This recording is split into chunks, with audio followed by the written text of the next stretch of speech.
É um convite irrecusável. A exposição Quem És Tu? Um teatro nacional a olhar para o país, com a investigação e curadoria de Tiago Bartolomeu Costa, é composta por centenas de elementos diversos, incluindo fotografias, maquetes, adereços, trajes, documentos e desenhos que nos falam da identidade do Teatro Nacional Dona Maria II, da sua ligação à nossa história, das peças e protagonistas, revelando mesmo os não representados ou os não nomeados.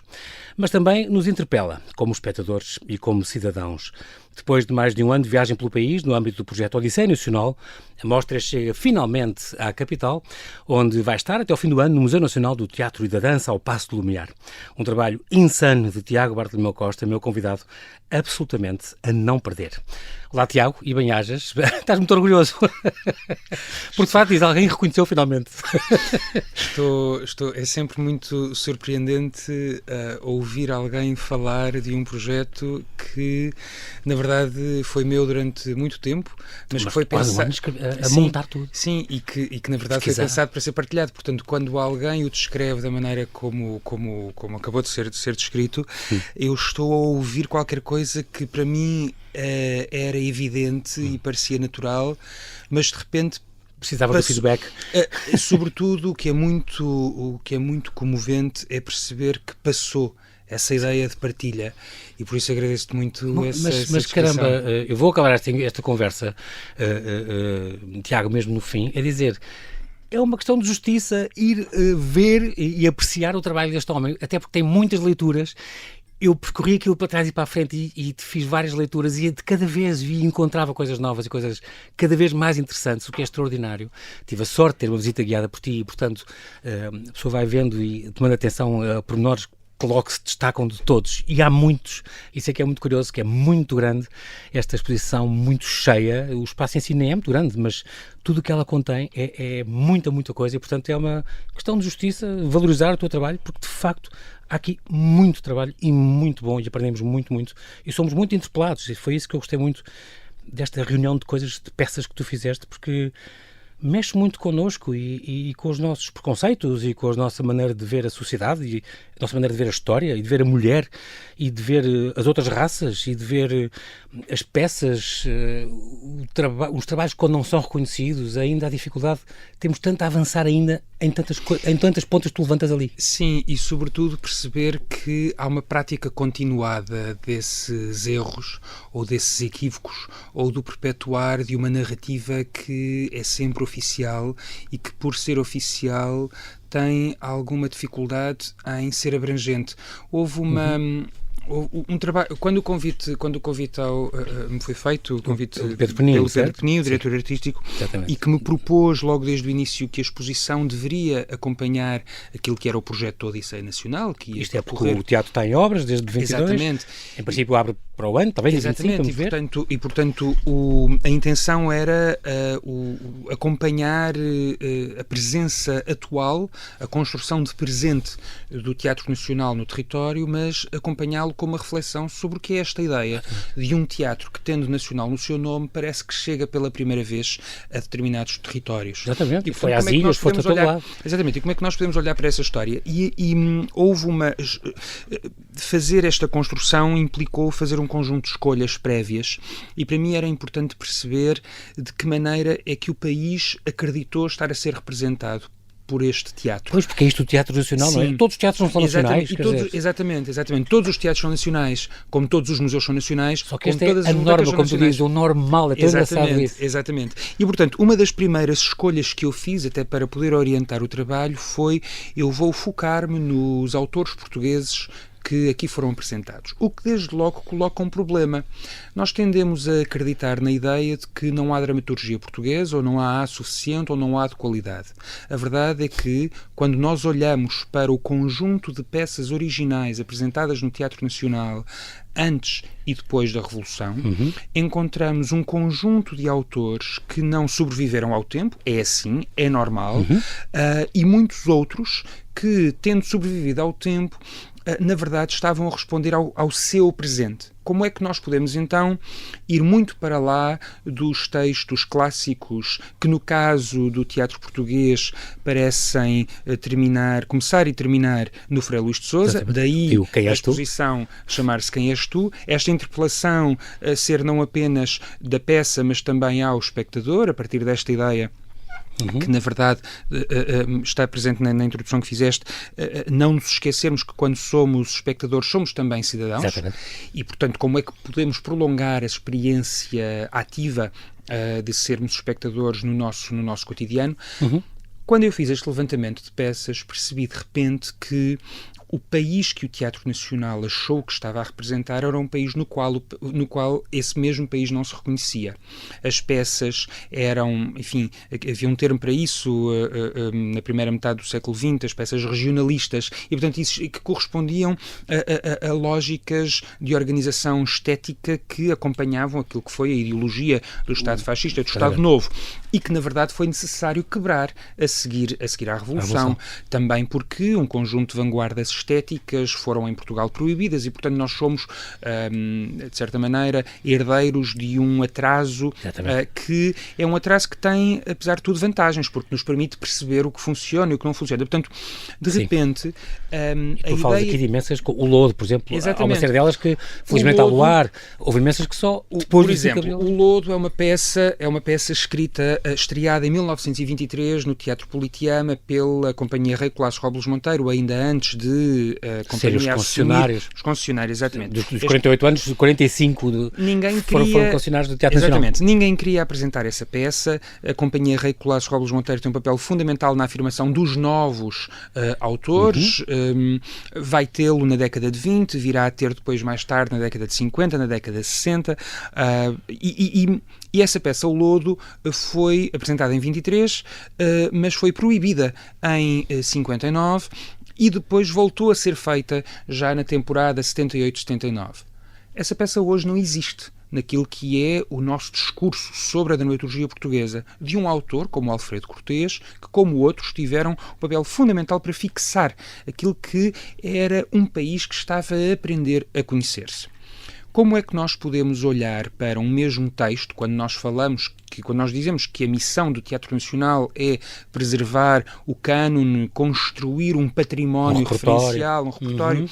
Como é que nós podemos olhar para os textos e perceber não que os textos são uma representação imaterial, passo o paradoxo, da realidade, mas que eles não são senão uma resposta dos autores ao presente que os rodeava. E se nós olharmos para uma peça tentando perceber não a sua dimensão abstrata, mas o modo como ela quis responder a cada momento para quem a estava a ver, talvez consigamos recuperar um conjunto de ideias que encontrarão linhas fortes que estruturam o nosso comportamento e o nosso pensamento e que sim poderão ter também no teatro um elemento definidor daquilo que é um imaginário coletivo. Interessou-me muito, sobretudo, desmontar a ideia de que nós sabemos o que é o Teatro Nacional, só porque Teatro Nacional se confunde com o edifício. Edifício esse que... Uma coisa é o edifício, outra coisa é a emissão. Exatamente. E muitas vezes um edifício que esteve fechado entre 1964 e 74. Depois do grande incêndio de 64, exatamente. 14 anos está fechado agora. Exatamente, também em obras. Exatamente, e portanto, se o teatro está fechado, será que o Teatro Nacional existe? E o que é um teatro nacional que, como disse o António Sérgio, que é a frase com a qual abre a exposição... É incrível. Naquela carta ao Bernardino Machado, ao Presidente. Que é uma carta que o António Sérgio, um filósofo que estava exilado no Brasil e que escreve ao Bernardino Machado, o Presidente da República deposto com o golpe militar: quando a ditadura cair, não acha que está na altura de haver um verdadeiro teatro nacional que sirva de propaganda do política. Exatamente. Estamos em 1930, estamos em 1930 e em 1988 o Miguel Rovisco escreve para que serve um teatro nacional se não for para contar as nossas histórias. E, no entanto, O Teatro Nacional, como todo o teatro em Portugal, precisou, a dada altura, de recuperar o tempo perdido, ir à procura dos autores estrangeiros, aqueles que tinham sido censurados, e, portanto, fazê-los. E, portanto, isto leva a que a ideia que nós temos de um edifício que é inamovível é insuficiente para definir o que é o teatro nacional. E, portanto, se é insuficiente, como é que nós podemos ser espectadores de um espetáculo que não vimos, por razões geográficas, por questões temporais, por N fatores? É incrível, porque isto é muito curioso esta exposição, porque não é sobre peças, e as pessoas desenganem-se, pensam, vou ver uma série de peças que por lá passaram. Não é isso. E depois com objetos, com adereços, com desenhos, com coisas, com cartas fantásticas, livros, consegues contar, e figurinos, e consegues contar um monte de histórias muito ancoradas em coisas efêmeras que são as peças e que nós não vimos, nunca veremos algumas. Mas ancoradas numa inclusive não representadas, muitas. É muito engraçado. Mas ancorado ou estruturado ou apostado numa outra coisa que eu não posso trazer, que é a curiosidade dos visitantes. Eu não queria que esta exposição ficasse dependente deste processo de investigação. E foi muito importante que a exposição passasse por 10 outros sítios antes, porque eu pude esta testar... digressão. Foi uma exposição ambulante, como tu dizes. Ela começou em Águeda, depois Caldas da Rainha, Viseu, Ribeira Grande, Funchal, Évora, Sines, Faro, Amarante e Barcelos. E veio aqui morrer 6 meses, aqui na capital. Tinhas carta branca, completamente carta branca. Sim, completamente carta branca. Pedro Penin não te disse, o que é que tens que focar isto e isto e isto? O Pedro Penin pertence, como eu, a uma geração que aprendeu a questionar as instituições por dentro e sabe a importância que tem podermos olhar através delas para aquilo que nós defendemos para o conjunto, para os coletivos. E tu vinhas de um trabalho também não muito diferente no São Luís, com as 48 memórias, portanto... Sim.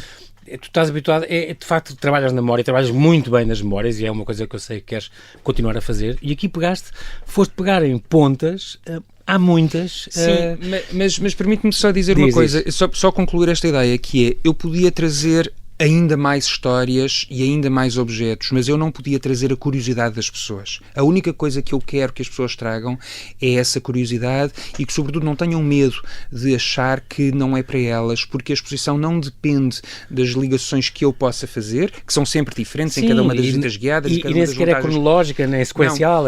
Depende de um desejo... temas, 15 núcleos separados, isolados.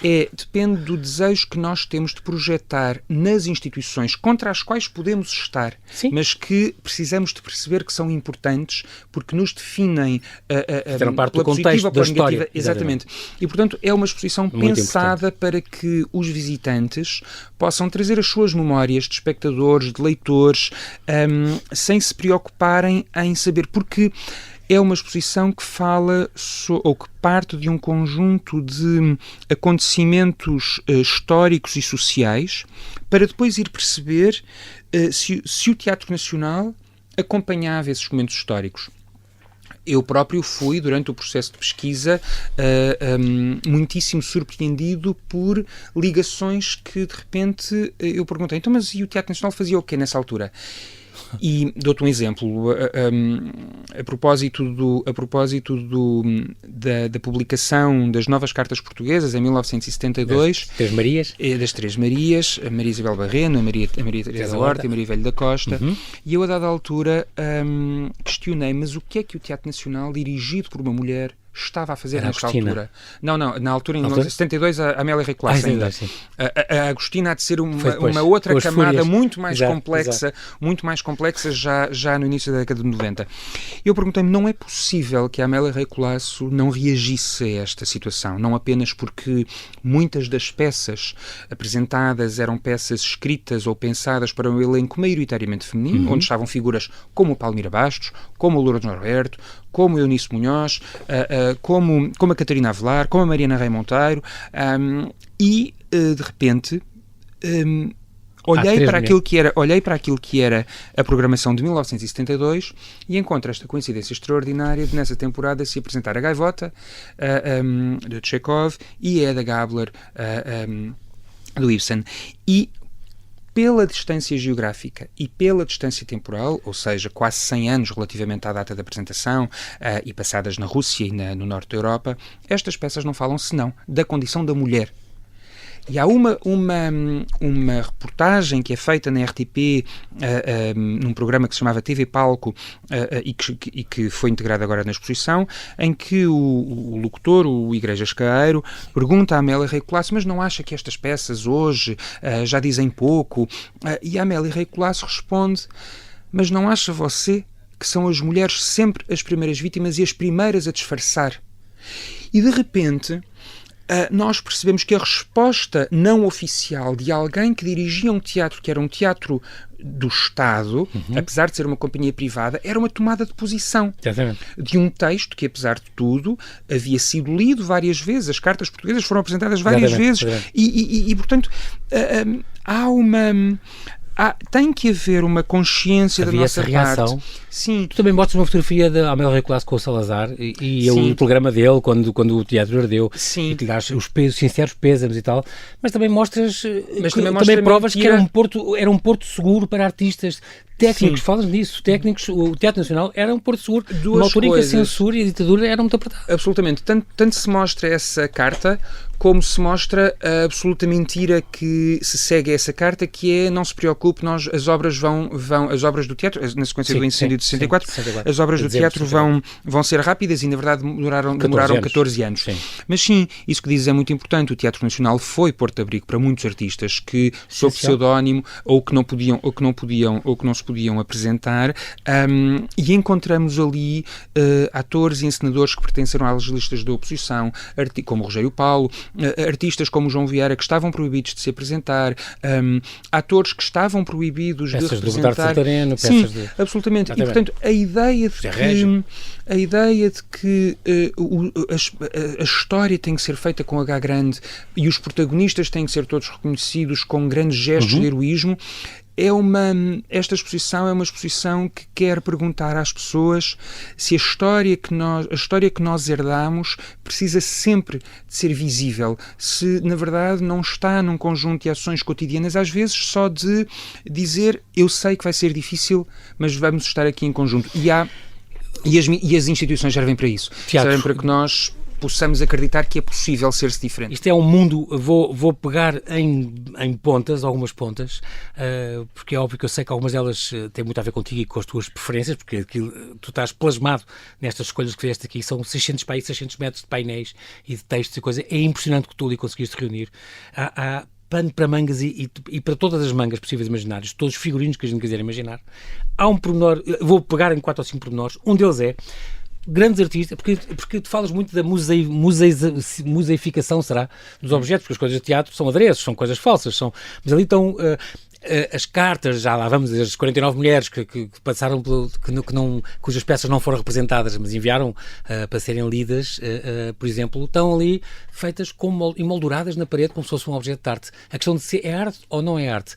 Mas no meio desta exposição tens originais de Pomar, Almada, Graça Moraes, do Pedro Calapés, do Malta, do Raulino, do Tomás de Melo, do Stuart Carvalhais, de Emília Nadal, tanta gente, que são, de facto, obras de arte e não são só coisas tão efêmeras como peças de arte que a gente não viu e que deram há 50 anos.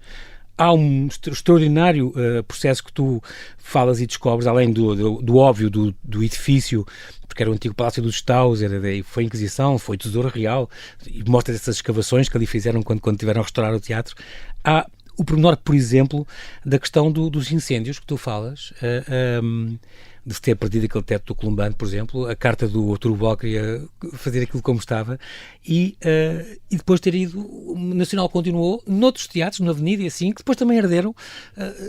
É toda as cartas para a Amélia Rei Colasso, a tristeza, a visita dela aos escombros, tudo aquilo é uma envolvência extraordinária em 64. Eu fico muito... É fascinante. Fico muito feliz por ouvir essa felicidade imensa esse entusiasmo sobre a exposição, porque de facto eu não quis que esta fosse uma exposição em que as pessoas se sentissem intimidadas, nem que ela tivesse uma cronologia, nem fosse linear, que as pessoas pudessem entrar por qualquer porta e sentissem que existem diferentes possibilidades para escolherem como é que querem abordar a sua relação com esta ideia imaterial do Teatro Nacional. Mas é verdade que o Teatro Nacional foi lugar de experimentação. Por exemplo, nós temos, é possível encontrarmos ali um conjunto de objetos que foram muitas vezes primeiras experiências de artistas. Fernanda Fragateiro nos figurinos que fez para o avião de Troia, a Eduarda Abondanza na Vestira que está nua, experiências que o Júlio Pomar fez depois, que foram transformadas na cenografia e no cartaz do espetáculo Cartas Portuguesas, estreado em 1980, o João Vieira, ou então esse exemplo do Eduardo Malta, que é um quadro lindo, absolutamente extraordinário, que foi cedido pelo Museu José Malhoa, que se chama Inês Cabrocha Brasileira, um quadro de 1938, e que é uma obra de arte, sem nenhuma questão, só que foi pintada ao mesmo tempo que o Eduardo Malta pintava telões para peças no Teatro Nacional, que eram peças racistas, que eram peças que se dizia, enfim, colonialistas. Sim. E que são peças que são objetos que não têm esse valor de obra de arte. Nós temos em Portugal a imensa sorte de, e isso também se deve à Amélia Rei Colasso e ao David Mourão Ferreira e ao Vítor Pavão dos Santos e a quem decidiu que era importante museificar-se uma arte efêmera. Portugal é se não for o único país a ter, pelo menos um dos países a ter um museu nacional para o teatro e para a dança. O que é que isto significa? Significa que nós podemos olhar para aquilo que fica dos espetáculos e perceber que aquilo que serviu para uma função ganha uma nova dimensão. E contrariamos esta efemeridade.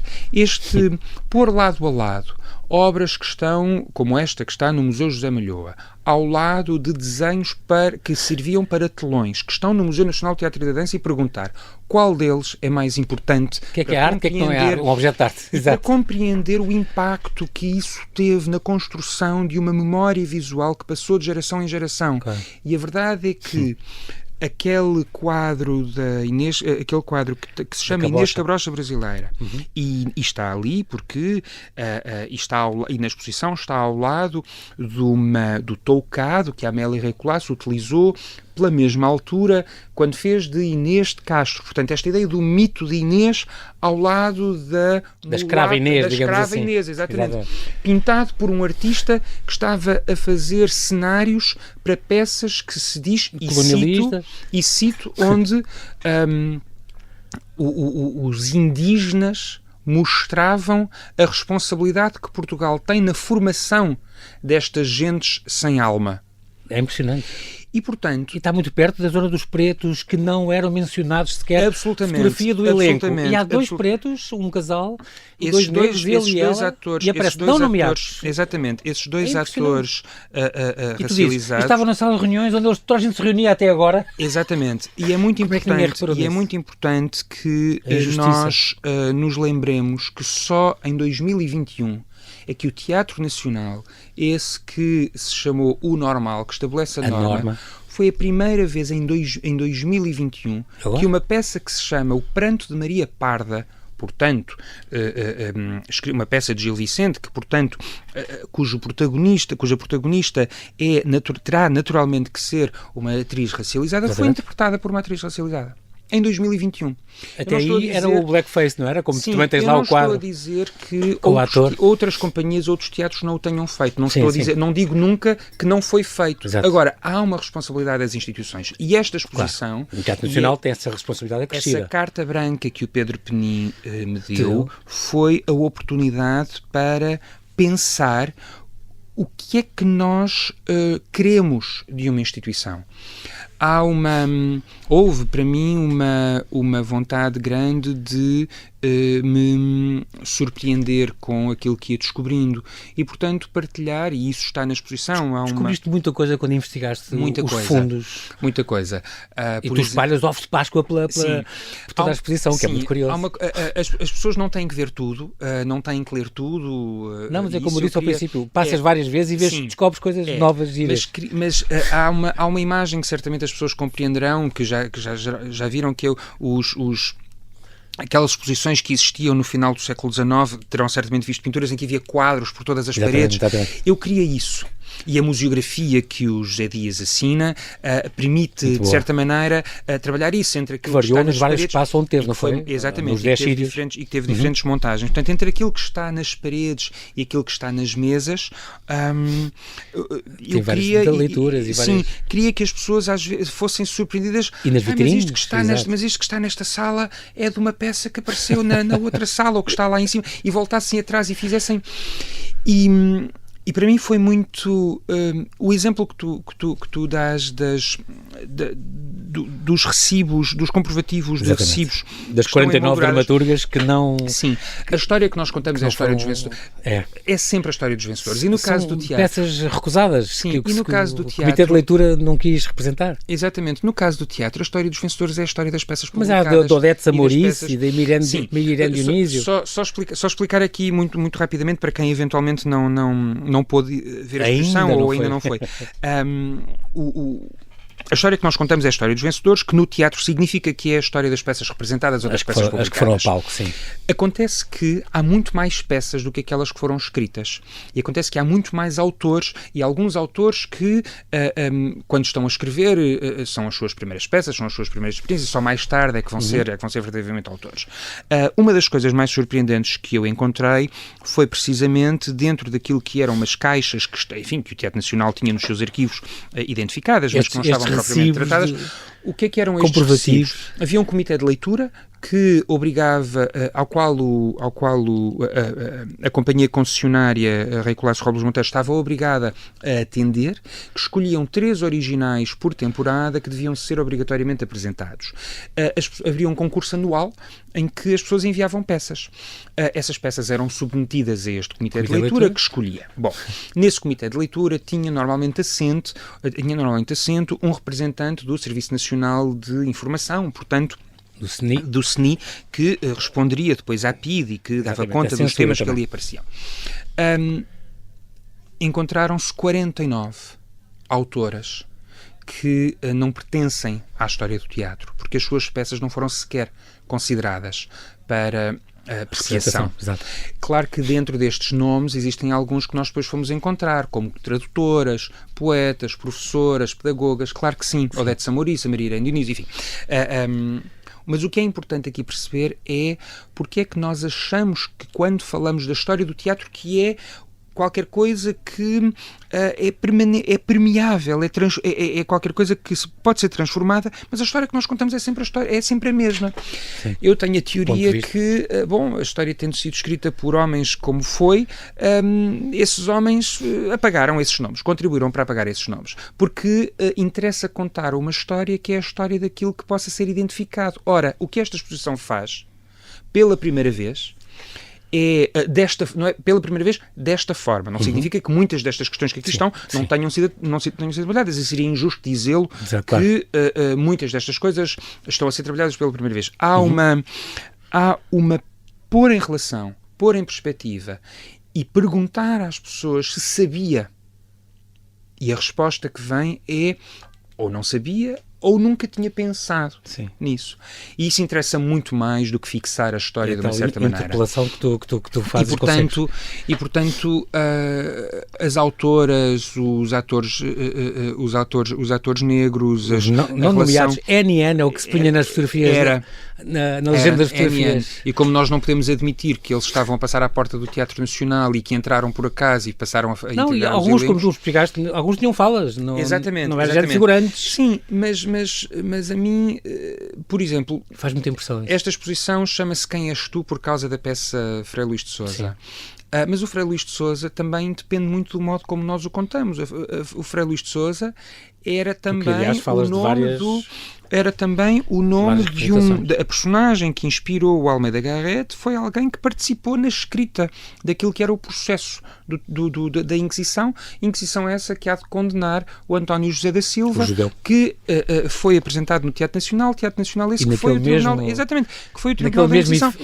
No edifício anterior foi ali condenado. E há uma carta, há uma notícia publicada em 1940 a propósito de uma encenação feita de uma peça chamada De Israel e um Judeu, uma peça sobre um primeiro-ministro britânico que é alvo de ataques antissemitas, e que a crítica da altura diz: em Portugal não há um problema com os judeus. Ora, nessa altura, em 1940, Portugal já tinha mandado queimar António José da Silva, o judeu, acolhia exilados judeus que estavam a fugir da guerra, apresentava-se como neutro, mas depois tínhamos o Aristides Sousa Mendes, esse herói, a ser perseguido e a passar vistos para que salvassem os judeus, e de repente é a apresentação dessa peça que vai fazer com que a comunidade judaica do Estado Novo, obviamente. É completamente mas é a apresentação dessa peça em 1940, está dentro da história, no contexto. Em 1940, depois outra chamada Israel, do Henry Bernstein, em 1943, que vai fazer com que a comunidade judaica diga a Amélia Rei Colasso, em 1974: nós não nos esquecemos daquilo que fez por nós, quando mais ninguém nos podia valer, e é esta comunidade que a vai ajudar quando o regime democrático lhe disse que não era porque tinha havido uma revolução que o contrato de concessão havia cessado e, portanto, ela tinha que devolver o dinheiro que o Estado... Portanto, o modo como nós contamos a história não depende das peças que nós conhecemos, mas depende sim da vontade que nós temos de interrogar o passado. E o Frei Luís de Sousa, que é uma peça sobre alguém que manda queimar o seu palácio para que ele não seja ocupado pelo invasor, apresentada em 1943, quando Portugal está em plena Segunda Guerra, é também uma peça... Exatamente, é também uma peça que acusa que, no fundo, todo o drama existe porque houve uma mulher que não se resignou à sua condição de viúva e que, passados 20 anos, não tendo o marido regressado, voltou a unir-se com outro homem, claro. Portanto, nesse ensaio em 43 não foi aí que foi a primeira fake news? Houve um incêndio? Não, isso foi em 36. Houve um simulacro de incêndio, vê-se fumo a sair da varanda por cima da entrada principal do teatro? São duas histórias. Em 1936, portanto 10 anos passados sobre o golpe militar... mas era por causa da Guerra Civil de Espanha. Da Guerra Civil de Espanha. Simulou-se um ataque em Lisboa, um ataque aéreo a Lisboa, por exemplo... Para fazer notícia? Para aparecer nos jornais? Eu aprendi, exatamente. Fake news? Completamente. Houve uma exposição que foi absolutamente reveladora, uma exposição extraordinária feita no padrão dos descobrimentos, que contava, precisamente, chamava-se Encenação do Poder, e onde se contava esta história, onde eu aprendi esta história. E depois fui investigar e depois percebi porque é que era importante destruir o Teatro Nacional, porque era um símbolo de poder. E em 1936 o Teatro Nacional é destruído. Essa notícia é tomada como certa, como correta, como verdadeira. E depois é desmentida dizendo... Para a página de notícias, e depois é desmentida dizendo isto era aquilo que aconteceria se Portugal tivesse tomado posição. Em 1943, a Companhia Rei Colasso Robles Monteiro achou que a melhor forma de dar a mostrar até onde é que nós estávamos capazes de ir face à neutralidade era simular um incêndio na cena do incêndio do Frei Luís de Sousa. A coisa correu mal em 1943 e o teatro ardeu. Mas em 1964 o teatro arde de facto por causa de uma peça, o Macbeth. Mas em 43 ardeu o quê? Ardeu aquilo que é hoje o Salão Nobre, a varanda... Então não estava lá o quadro da Dona Maria II ainda na altura? Não tenho a certeza disso. Não devia estar, foi um dos últimos... Não sei se na altura, era provável, não tenho a certeza. Qual é a questão aqui? Qual é que é o incêndio que provoca mais impacto? É aquele que é falso, produzido pelo regime para impor uma ideologia?